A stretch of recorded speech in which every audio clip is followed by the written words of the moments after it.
حضرت علامہ مولانا پیر محمد نور مصطفیٰ صاحب رضوی.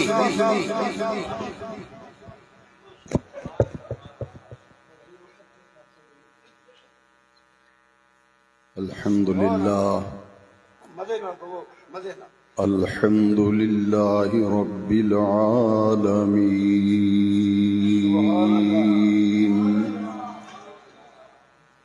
والصلاة والسلام على رسوله رحمة للعالمين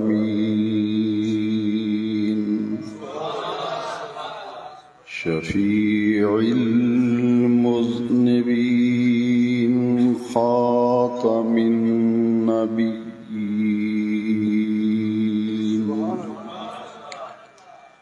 سيد الأولين والآخرين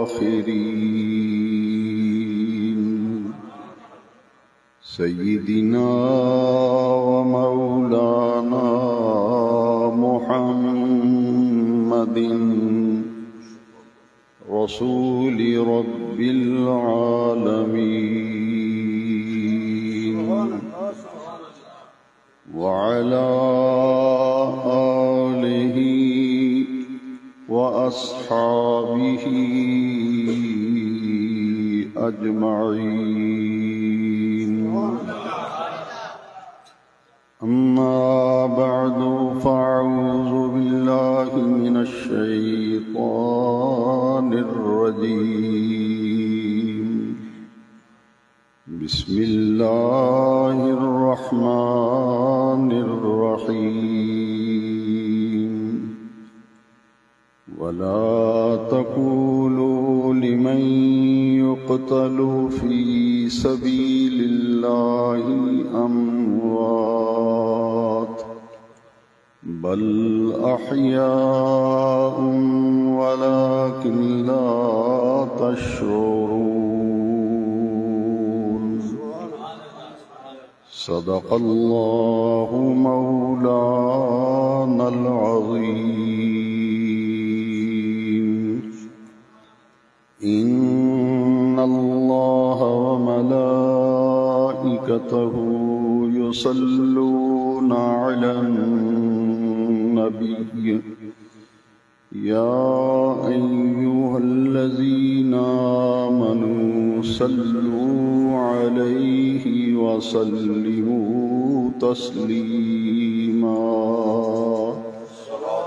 الصلاة والسلام عليك يا سيدي يا رحمة للعالمين وعلى آلك وأصحابك يا سيدي يا جد الحسن والحسين.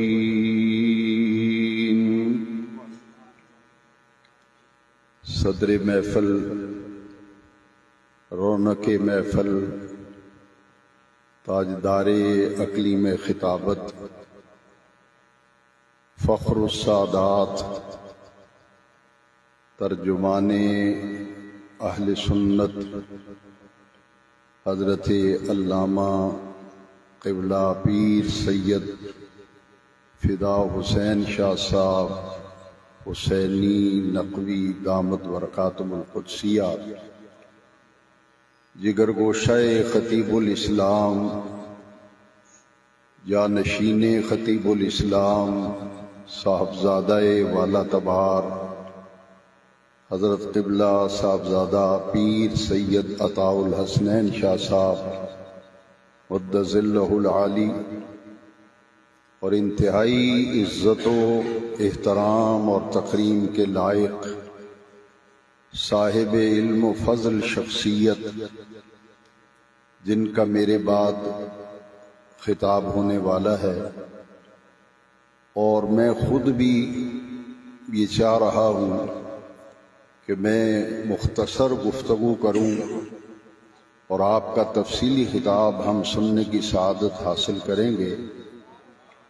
ایسی شخصیت جن پر ہمیں ناز ہے، جو صاحب علم و فضل بھی ہیں اور جن پہ خاص کرم یہ ہے کہ وہ آستانہ عالیہ بیرا شریف کی دربار عالیہ کی جامع مسجد امیر السالکین میں مسند خطابت پر بھی جلوہ گر ہیں، اور دارالعلوم محمدیہ غوثیہ بیرا شریف کے کونا مشق بہترین مدرس جنہوں نے سینکڑوں علماء تیار کیے، گرامی مرتبت مخدوم و محتشم حضرت علامہ ڈاکٹر محمد نعیم الدین صاحب الازہری دامت برکاتہم العالیہ، آپ کا بھی خطاب ہم سننے والے ہیں۔ سادات کرام، شہزادگان والا تبار، علماء ذی وقار، جملہ برادران دین و ملت، نہایت ہی مبارک اور پاکیزہ ماحول ہے کہ آج ایک ایسی باوقار اور پر رونق محفل میں ہمیں حاضری کی سعادت مل رہی ہے، جو 9 سال سے صاحبزادہ عالی مرتبت حضرت علامہ پیر سید سجاد حیدر شاہ صاحب زید شرفہ ہر سال اس محفل کا بڑی عقیدت و احترام، عزت و تکریم سے انعقاد کرتے چلے آ رہے ہیں، اور یہ 9ویں سالانہ محفل ہے۔ بحمد اللہ تعالی آستانہ عالیہ حضور خطیب الاسلام کو یہ اعزاز حاصل ہے کہ پوری دنیا میں ذکر اہل بیت، ذکر سیدہ زہرا پاک سلام اللہ علیہا، اس کی ابتدا، اس کا آغاز باقاعدہ طور پر اور منظم طریقے سے وہ سرزمین حافظ آباد سے کیا گیا،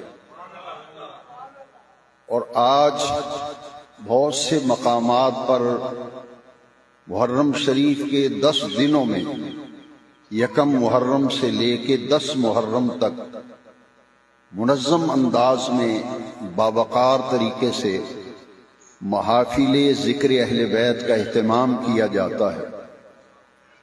ان محافل کا جو فائدہ اور جو اس کا نتیجہ دیکھنے میں آیا ہے کہ الحمدللہ عقیدہ اہل سنت جو ہے اس پر استقامت اور اس عقیدے کی حقانیت و صداقت کی طرف نوجوان نسل جو ہے وہ راغب ہو رہی ہے، وہ راغب ہو رہی ہے کہ اگر کسی نے قرآن و سنت کے عین مطابق اور حقائق کی روشنی میں واقع کربلا سننا ہے تو وہ اہل سنت کے اکابر علماء کی طرف رجوع کر رہے ہیں بحمد اللہ تعالی۔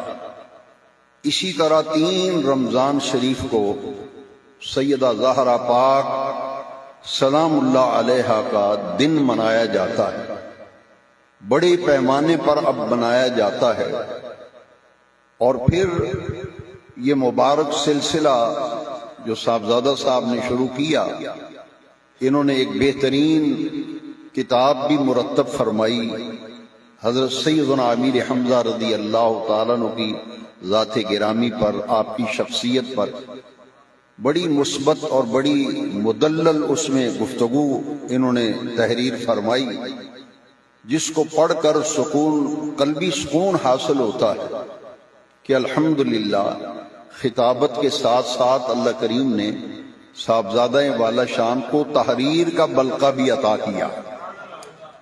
اللہ کرے زور قلم اور زیادہ، ان کے رشات قلم سے اور کتابیں منظر عام پہ آئیں۔ تحدیث نعمت کے طور پر میں یہ عرض کر رہا ہوں، ہر بولے را رنگ و بوئے دیگر است، خطابت کی دنیا میں بڑے بڑے نام ہیں، ہر ایک خطیب کا اپنا انداز ہے بیان کرنے کا۔ آج میرا دل یہ چاہ رہا ہے، آغاز کرنا چاہتا ہوں، بہت سے لوگ ایسے ہیں کہ جن کو حقائق کا علم نہیں ہوتا، کسی بھی شخصیت کا انہیں صحیح طریقے سے تعارف نہیں ہوتا، مختلف ذہن گھر بیٹھے اس شخصیت کے بارے میں وہ ایک ذہن بنا لیتے ہیں۔ میں جب پہلی مرتبہ 1993 میں 1993 میں پہلی مرتبہ جب مدینہ منورہ حاضر ہونے کے لیے بھیرا شریف حاضر ہوا اور اجازت لینے حضور ضیاء الامت علیہ رحمہ سے 10 رمضان المبارک کو میری روانگی تھی۔ جب میں نے آپ سے دعا کروانے کے لیے اجازت لینے کے لیے حاضری دی تو آج بھی میرے کانوں میں وہ لفظ گونج رہے ہیں جو آپ نے آبدیدہ ہو کر مجھے فرمایا۔ اب ایسی نصیحتیں کرنے والے لوگ نہیں رہے، ایسا درد دل رکھنے والے لوگ نہیں رہے۔ میں عرض یہ کرنا چاہتا ہوں، ہمیں ناز ہے کہ میرے مسلک، میرے عقیدے، میرے نظریے میں ایسی ایسی شخصیات گزری ہیں جن کے ہم پر احسانات ہیں اور ہم ان کے احسانات کے نیچے دبے ہوئے ہیں۔ ہم ان احسانات سے نکلنے کی کوشش بھی کریں، ہم نکل نہیں سکتے، ان کے احسانات اس قدر ہمارے اوپر ہیں۔ میں نے جب عرض کی تو آپ نے آبدیدہ ہو کر 3 باتیں مجھے فرمائیں، 3 باتیں مجھے فرمائیں۔ میں دیکھ رہا تھا کہ آپ کے آنسو مبارک رخسار سے مس ہو کر ریش مبارک سے لگے، گود مبارک میں گرے۔ آپ نے فرمایا کہ بیت اللہ شریف میں جب حاضری دینی ہے مکہ مکرمہ تو خوب گڑ گڑا کر، رو رو کر، سچے دل سے توبہ بھی کرنی ہے، اپنے گناہوں کی معافی بھی مانگنی ہے۔ اب جو اگلی بات ہے میں چاہوں گا کہ بڑے درد دل سے سنیں۔ آپ نے فرمایا تاکہ مدینہ شریف جب حضور کی بارگاہ میں حاضری ہو تو شرمندگی نہ ہو، حضور کی بارگاہ میں شرمندگی نہ ہو۔ بیت اللہ شریف میں طواف کے دوران صفا مروہ پہ میزاب رحمت اس کے نیچے کھڑے ہو کر مقام ابراہیم پر، رکن اسود، رکن یمانی، مقام ملتزم، جی بھر کے دعائیں مانگنی ہیں، توبہ و استغفار، تاکہ حاضری مدینہ طیبہ اور زیارت روضہ رسول کے وقت ہمیں شرمندگی نہ اٹھانی پڑے۔ ایک تو یہ بات، اس پر بڑی ہی تفصیلی گفتگو کی جا سکتی ہے، مگر میں تھوڑا سا اس بات کو لے کے آگے چلنا چاہتا ہوں۔ دوسری بات جو آپ نے فرمائی نا، وہ اس محفل کا تحفہ سمجھ کے لے جائیں۔ ہمیں علم نہیں، جن باتوں کی ضرورت ہے خطابات میں، خطبات جمعہ میں، دروس قرآن میں، جن باتوں کی ضرورت ہے ادھر ہماری توجہ ہی نہیں۔ ایسے کام جن کی کوئی ضرورت نہیں قوم کو، ملت کو، ان کاموں پر ہماری ساری توانائی صرف ہو رہی ہے، ہمارا وقت ضائع ہو رہا ہے، ہماری محنت برباد جا رہی ہے۔ دیکھیے کتنے قیمتی لفظ تھے۔ فرمایا آپ جب مدینہ منورہ جاؤ تو سید الشہداء سیدنا امیر حمزہ رضی اللہ تعالیٰ عنہ کی بارگاہ میں سب سے پہلے حاضری دینی ہے اور آپ کو جا کر سلام عرض کرنا ہے۔ اور نہایت عاجزی سے فرمایا کہ جب سلام عرض کرنا ہے تو میرا بھی سلام پیش کرنا، میرا بھی سلام پیش کرنا۔ جو اگلی بات ہے وہ توجہ سے سنیں، جس کے لیے میں نے یہ بات شروع کی۔ آپ نے فرمایا کہ سیدنا امیر حمزہ رضی اللہ تعالیٰ عنہ وہ عظیم المرتبت ہستی ہیں جو محبوب خدا ہیں، جو محبوب خدا ہیں۔ اور جب بھی کوئی صحابہ کرام میں سے حضور کی بارگاہ میں کچھ عرض کرنا چاہتا، کوئی درخواست پیش کرنا چاہتا، کوئی عرضی پیش کرنا چاہتا، کوئی التجا کرنا چاہتا، تو مدینہ طیبہ کی سرزمین آج بھی گواہ ہے۔ 2 شخصیات کا صحابہ سہارا لیتے تھے، ایک سیدہ فاطمہ الزہرا اور ایک سیدنا امیر حمزہ رضی اللہ عنہ۔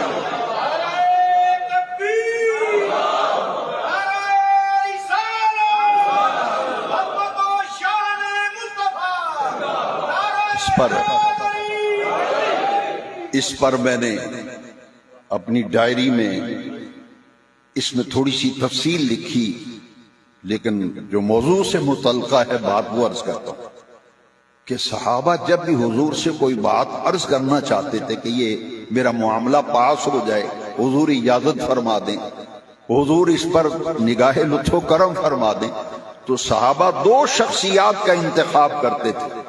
ایک سیدنا امیر حمزہ رضی اللہ تعالیٰ عنہ کہ ہمارا حضور سے یہ التجا، یہ درخواست، یہ عرضی سرکار سے منظور کرا دیجئے. اور دوسری شخصیت سیدہ عالم مخدومہ کائنات سیدہ زہرا پاک کی شخصیت تھی. صحابہ ان سے عرض کرتے تھے اپنے ابا جان سے میری درخواست منظور کرا دی. یہ دو شخصیات. حضور ضیاء الامت علیہ رحمہ نے فرمایا کہ جو بھی حضور کی بارگاہ میں التجا کرنی ہے، عرض کرنی ہے، تو سید الشہداء کی بارگاہ میں عرض کرنی ہے کہ میری یہ درخواست سرکار سے منظور کرا دیں. پھر سیدہ عالم مخدومہ کائنات سیدہ زہرا پاک سلام اللہ علیہا، ان کے قدموں میں کھڑے ہو کے عرض کرنا ہے کہ صحابہ اپنی درخواستیں آپ کے ذریعے پیش کرتے تھے، میری یہ درخواست بھی سیدہ عالم اپنے ابا جان سے میری درخواست کی بھی مجھے منظوری لے دیجیے. یہ دو شخصیات سرزمین مدینہ طیبہ پر. جیسے اعلی حضرت کا ایک شعر سمجھانے کے لیے عرض کرتا ہوں. امام فرماتے ہیں تیری سرکار نے یا رسول اللہ، یا حبیب اللہ، یا رحمت للعالمین، یا جد الحسن والحسین، تیری سرکار میں لاتا ہے رضا اس کو شفیع جو میرا غوث ہے اور لاڈلا بیٹا تیرا. تیری سرکار میں لاتا ہے رضا اس کو شفیع جو میرا غوث ہے اور لاڈلا بیٹا تیرا. ہم حضور شیخ عبد القادر جیلانی کی بارگاہ میں غوث الثقلین آپ کی خدمت میں عرض کرتے ہیں، اور وہ حضور کی بارگاہ میں ہماری سفارش کرتے ہیں، اور میرے آقا کریم رب کریم کی بارگاہ میں ہمارے شفیع ہیں. اللہ کی عزت کی قسم، مجھے قسم ہے کعبے کے رب کی، سید الشہداء اور سیدہ عالم زہرا پاک کی شخصیات وہ ہیں جو کائنات کی درخواستیں مدینے والے سے منظور کراتے ہیں، ان سے منظور کراتے ہیں. اور مدینہ منورہ میں ملک شام سے آئے ہوئے ایک بڑی روحانی شخصیت تھے. میرے ایک دوست عرصہ دراز سے مدینہ طیبہ میں کام کے سلسلے میں ٹھہرے ہوئے تھے. انہوں نے مجھے تعارف کرایا کہ یہ شام کے بزرگ ہیں اور صوفی بزرگ ہیں، صاحب تصوف ہیں، اور یہ بڑے اللہ والے ہیں. اور میں نے کہا کہ میری ان سے ملاقات کرائیں. جب پہلی نظر میں نے ان کے چہرے کو دیکھا تو میں دیکھتا ہی رہ گیا. وہ قرآن شریف کی آیت کریمہ میرے ذہن میں وہ آیت کریمہ آ رہی ہے.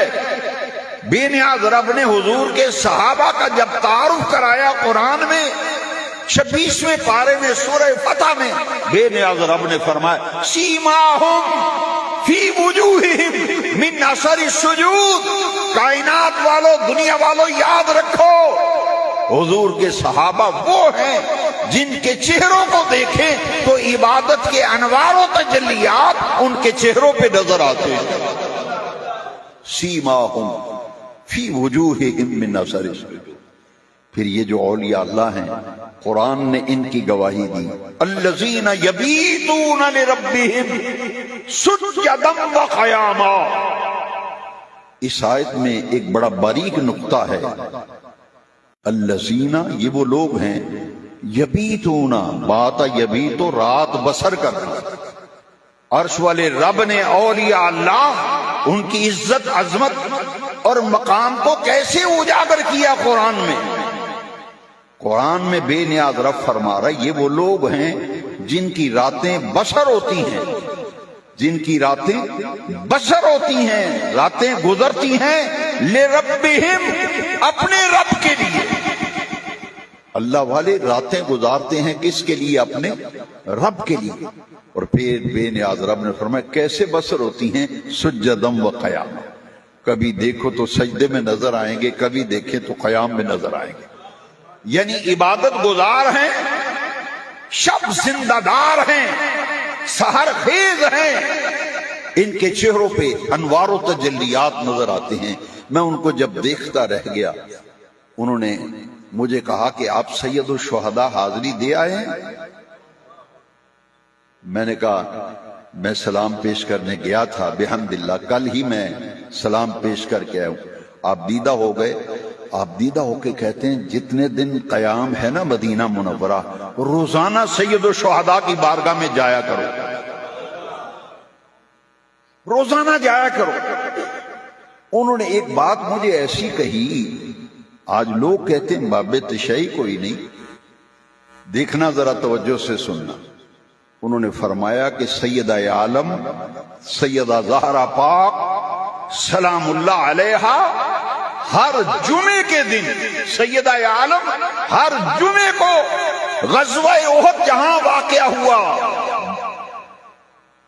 شہدائے احد جہاں آرام فرما، جبل احد کے دامن میں سید الشہداء آرام فرما ہیں، اور سیدہ عالم ہر جمعے کو تشریف لے جاتی. سید الشہداء شہدائے احد کو سلام پیش فرماتی، اور اس کے بعد وہاں جا کر کے ہر جمعے کو 2 نفل پڑھا کرتی تھی، 2 نفل پڑھا کرتی تھی.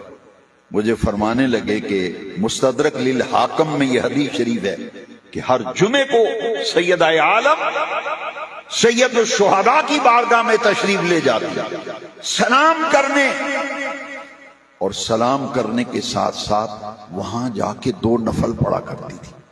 اور مجھے کہنے لگے کہ اگر موقع مل جائے تو سید الشہداء کی جب حاضری دو تو 2 نفل وہاں ضرور پڑھنا، 2 نفل ضرور پڑھنا، کہ سیدہ عالم کا یہ نفل پڑھنا عرش والے رب کو اتنا پسند آیا، اتنا پسند آیا کہ صوفیاء نے اپنی کتابوں میں لکھا کہ مدینہ طیبہ کا روحانی نظام، باطنی نظام آج بھی اس کے والی امیر حمزہ ہے رضی اللہ عنہ.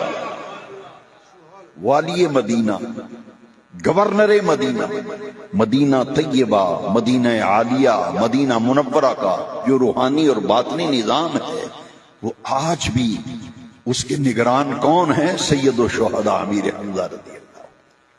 اور یاد رکھیے یہ حاضری ایسی حاضری کہ دل کو سکون مل گیا. انہوں نے کہا کہ سید الشہداء کو سرکار کو بہت پیار تھا میرے آقا کریم علیہ السلام.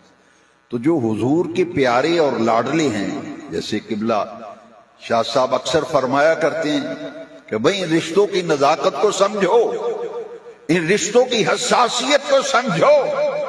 یہ حضور کے لاڈلے رشتے ہیں، لاڈلے.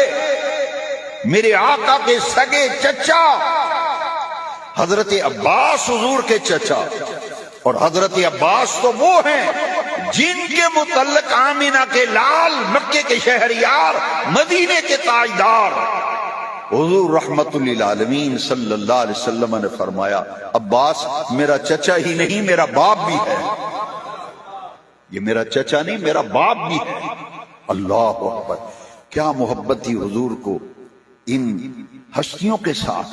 اور ان میں امیر حمزہ ذرا غور سے سننا، جب ان کے اسلام لانے کے واقعے کو ہم پڑھتے ہیں کہ اسلام کے دامن میں سید الشہداء امیر حمزہ کیسے آئے، جب اس کو ہم دیکھتے ہیں تو بخاری شریف میں بھی اور دیگر کتب حدیث کے اندر موجود ہے کہ حضرت امیر حمزہ رضی اللہ تعالیٰ عنہ شکار کرنے گئے ہوئے تھے، شکار کر کے واپس تشریف لائے. کسی نے بتایا کہ آپ شکار کرتے پھرتے ہیں اور آپ کے بھتیجے پر ابو جہل نے حملہ کیا ہے، آپ کو اذیت دی ہے، تکلیف پہنچائی ہے، ناروا سلوک اس نے کیا ہے. حضرت امیر حمزہ آپ سوچ نہیں سکتے، اسی وقت رخ حرم شریف کی طرف ہو گیا. صحن حرم میں ابو جہل بیٹھا ہوا ہے، روسائے مکہ قریش مکہ بیٹھے ہوئے ہیں. حضرت امیر حمزہ رضی اللہ تعالی نے جاتے ہی کمان ماری اس کے سر پر، سر پھوڑ دیا ابو جہل، خون بہنے لگا. اور جو لفظ کہے نا، میں ذمہ داری سے یہ لفظ حدیث شریف سے بیان کر رہا ہوں. آپ نے فرمایا ابو جہل سے، اوے تو نے محمد کو لاوارث سمجھا؟ عربی عبارت کا ترجمہ یہی بنتا ہے، صلی اللہ علیہ وآلہ وسلم، کہ یہ تو نے لاوارث سمجھا ہے. فرمایا میں وہ آنکھ نکال دوں گا جو میرے بھتیجے محمد کی طرف آنکھ اٹھے گی، میں وہ آنکھ نکال دوں گا. آج کے بعد اگر تو نے ایسی حرکت کی تو پھر دیکھنا تمہارا حشر وہ ہوگا جو دنیا دیکھے گی. ایک روب طاری ہو گیا قریش مکہ، کیونکہ حضرت امیر حمزہ وہ تھے کہ جن کا نام آنے پر بڑے بڑے سردار اور رؤسا گردنیں جھکا دیتے تھے، کہتے تھے نہیں بھائی اب بات امیر حمزہ کی آ گئی ہے، ہم نے نہیں بولنا. روب، دبدبہ، جلال، ہیبت، شان و شوقت اور سطوت اس قدر زیادہ. اور اس وقت آپ نے صرف یہی نہیں کہا کہ تو نے محمد کو لاوارث سمجھا ہے صلی اللہ علیہ وسلم، بلکہ فرمایا اشہد انہ لرسول اللہ. آپ نے فرمایا میں گواہی دیتا ہوں میرا بھتیجا محمد اللہ کا سچا رسول ہے. انہوں نے کہا لو جی بیڑا غرق ہو گیا ہمارا، یہ تو رسول مان لیا انہوں نے، یہ تو رسول مان لیا. انہوں نے کہا کانا پھوسی کی ایک دوسرے کے منہ کان کے ساتھ لگا کے کہتے ہو اگے گل اور سی ہن اور دے، اگے اور گل سی ہن گل ہو رہے. جدوں بھی گل کرو نا مسلمانہ دے نبی واسطے تو پھر ذرا ہوش نال گل کریا جے. اگے معاملہ ہو سی، ہن حمزہ نے گواہی دے دیتی ہے کہ میں گواہی دیتا ہوں، اقرار کرتا ہوں محمد پاک اللہ کے سچے رسول ہے. آئے سیدھے زخمی ابو جہل جو بات سننے والی ہے بڑے غور سے واپس آئے، حضور سے آ کے کہتے ہیں کہ بھتیجے مبارک ہو. حضرت خدیجۃ الکبریٰ رضی اللہ تعالی عنہا وسلام اللہ علیہا مرم پٹی کر رہی تھی سرکار کی. کہا بھتیجے مبارک ہو، میں نے تمہارا بدلہ لے لیا ہے، میں بدلہ لے آیا ہوں. خوب پٹائی کی میں نے ابو جہل کی، خوب مارا اس کو، خوب پٹائی کی.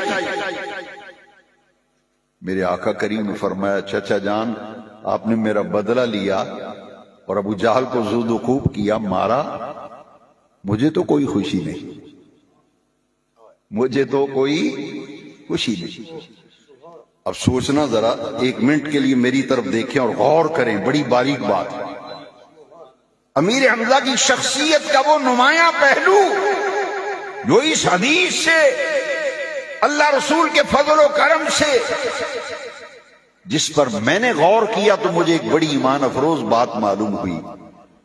آپ نے فرمایا آپ کا میں نے بدلہ لیا، اس کی خوب مرمت کی، سر پھاڑ دیا اس کا. آپ کہتے ہیں مجھے خوشی نہیں، تو بتاؤ آپ کب خوش ہوں گے؟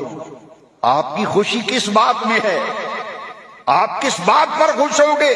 میرے آقا نے فرمایا چچا جس دن کلمہ پڑھ کے ایمان لے آؤ گے وہ دن میرے لیے خوشی کا دن ہوگا، وہ دن میرے لیے خوشی کا دن. میں تب خوش ہوں گا جب آپ ایمان لائیں گے، کلمہ پڑھیں گے. وہ اقرار تو کر چکے تھے نا اپنے طور پر، کتابوں میں بھی لکھا اپنے طور پر حضور کی رسالت کی گواہی دے چکے تھے، لیکن آج انہوں نے انوکھا انداز اپنایا. انہوں نے حضور سے حضرت امیر حمزہ کیا کہہ رہے ہیں؟ کہتے بھتیجے ہاتھ بڑھاؤ، ہاتھ بڑھاؤ، میں ہاتھوں میں ہاتھ دے کر دین اسلام کو قبول کرتا ہوں، میں اپنے آپ کو آپ کی غلامی میں دیتا ہوں. امیر حمزہ نے کلمہ پڑھا، مسلمان ہو گئے. حضور کی خوشی. امیر حمزہ نے جو کلمہ پڑھا نا اس لیے کہ اس بات پر حضور خوش ہیں تو میں تاخیر کیوں کروں؟ حضرت امیر حمزہ دامن اسلام میں آئے، جب اسلام قبول کیا وہ دن گیا اور آج کا دن آیا، زندگی کا کوئی لمحہ ایسا نہیں میرے آقا کی نگرانی حضور کی ذات اقدس کے سامنے ڈھال بن کے کھڑے ہو گئے امیر حمزہ رضی اللہ عنہ، سید الشہداء امیر حمزہ۔ بعض لوگوں کو غلط فہمی ہے، یہ آپ نے یہ کیا سمجھا ان ہستیوں کو، جیسے ہمارے نام کے ساتھ اشتہارات میں ایسے ایسے القاب لکھے ہوتے کہ ہمیں خود شرم آتی ہے۔ اب ایسے قلم چل رہا ہے بے دریغ، غوث زمان سے تو نیچے کو ہے نہیں اس وقت، قطب دوران سے بھی کم کوئی نہیں، لیکن جو بات سمجھانا چاہتا ہوں، اوے امیر حمزہ وہ ہیں جن کو علماء نے نہیں، مشائخ نے نہیں، جن کو امت نے نہیں، جن کی لاش مبارک پر کھڑے ہو کر آمنہ کے لال نے فرمایا سید الشہداء حمزہ، سید الشہداء حمزہ۔ حضور نے فرمایا میرے جانثارو، میرے وفا شیارو، سن لو، میرا چچا حمزہ یہ شہیدوں کا سردار ہے۔ یہ سید الشہداء کا جو ٹائٹل اور لقب ملا ہے یہ بارگاہ مصطفیٰ سے ملا ہے، سید الشہداء، لاش پہ کھڑے ہو کے فرمایا سید الشہداء۔ حاضرین محترم، جب امیر حمزہ رضی اللہ تعالیٰ عنہ کو شہید کیا گیا تو آپ کی شہادت اتنی دردناک شہادت ہے، اتنی دردناک شہادت ہے، اللہ اکبر۔ بدر میں دیکھا حضرت امیر حمزہ کو، بدر میں دیکھا، احد میں دیکھا، غزوات میں دیکھا، جہاں دیکھا امیر حمزہ سب سے آگے دو تلواریں لے کر میرے مصطفیٰ کے دفاع کے لیے میدان میں کھڑے نظر آتے ہیں۔